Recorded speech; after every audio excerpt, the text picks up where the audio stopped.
the mission of the Council for Watershed Health, which is to advance the health and sustainability of our region's watersheds, rivers, and habitats, both in natural areas and urban neighborhoods. We do this through science-based research, education, and inclusive stakeholder engagement. And I do want to applaud all of you that are reaching out to community groups and including them in your project processes. It takes a lot of effort to do that, and a lot of coordination and communication is really key for that. It's not an easy process, and we're hoping that we can learn from our panelists and from each other how to make it a successful process, and then share those lessons learned as well. A lot of local pride came out of this watershed tour as people start to understand that, yes, we really do have wild rivers, and yes, this local water is a fundamental source of our drinking water. All our organizations through Our Water LA really fought hard to make sure that the disadvantaged communities and equity measures were built into that measure. But then it just doesn't stop with the policy being created.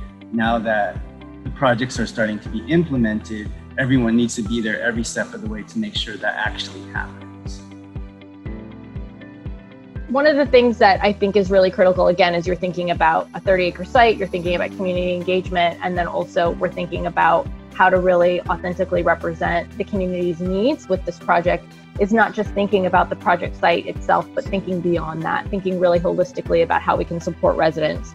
The approach to this work is really about advocacy. I think we all come to our work at TPL from a place of, yes, parks and open space, but also how can parks and open space really serve to support the community beyond kind of the public health benefits that we recognize very clearly are related to parks. So the biggest concern is not specific to the urban orchard, it's in any park project that we work on, is safety. You know, there's naturally a fear of change, and I think when you take a site like the urban orchard that's been vacant forever, people are scared to see what's going to happen there. We have found on multiple projects, people, I think, sort of immediately understand the benefit of trees. It's much more tangible than I think stormwater management, right? It's easier to make a connection to it. And so that was one of the early ways that we started talking with folks about the urban orchard. What kind of fruit trees do you want in your community, right? And from there, we were sort of able to expand onto the wetland, native fish, native plants, those sorts of things.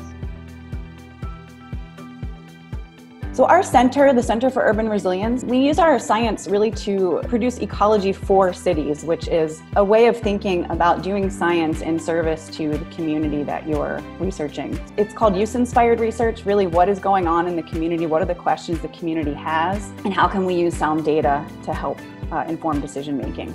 And you can see in this survey, basically every single one of these choices are benefits of trees, but those benefits are then tied into a spatially available variable, right? So there's data behind it that then we can use to overlay on the landscape. So we use the possible tree canopy as the basis, then we overlay the community priority it's on top. We then produce a priority map, and that's really based on the input of those who came to the meeting, those who were engaged by tree people outside of the meeting and other groups. And now the city has this guide of where they can start planting trees once they begin, based on community input.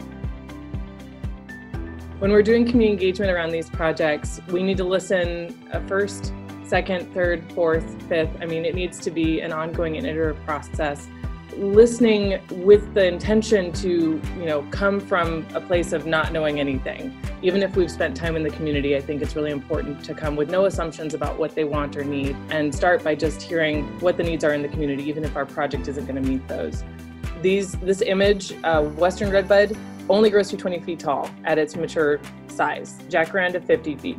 California sycamore, 80 feet. But the benefits that they provide are exponential, and yet they cost me the same amount to plant. They all come in a 15-gallon. They all need 3 to 7 years of establishment care. We really need to be investing in opening up more spaces and having adequate soil volumes for large stature species. And then there are other criteria that come into play when we pick trees, but try and find more spaces for trees that will be big at their mature size. We're looking at these different intersections at the neighborhoods level as not acting independently of one another, right? These dimensions interrelate. So when we engage communities, we should, oftentimes it's been my experience on the environmental side, where we're looking at it from park or a different silo of having a green space or access to nature or a water infrastructure project. But oftentimes we miss this opportunity of looking at that interrelatedness. To kind of bring up too is this COVID has really upended so many things, right? Not only in our personal lives and our work, but it's a way that we approach things like land use or urban planning.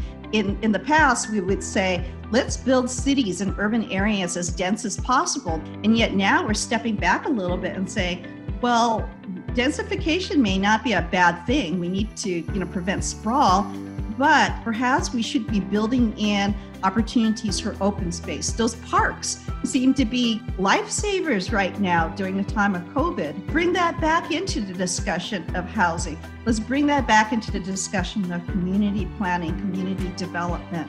So what is our voice? What is our message and all of that? What is Green Infrastructure's message as we start to re-examine how we plan out our urban areas?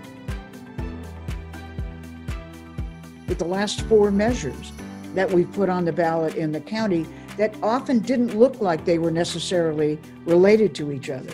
But our multi-benefit approach is kind of like looking at a hologram. You look at it from one perspective, it's a spreading ground. You look at it from another perspective, it's a park.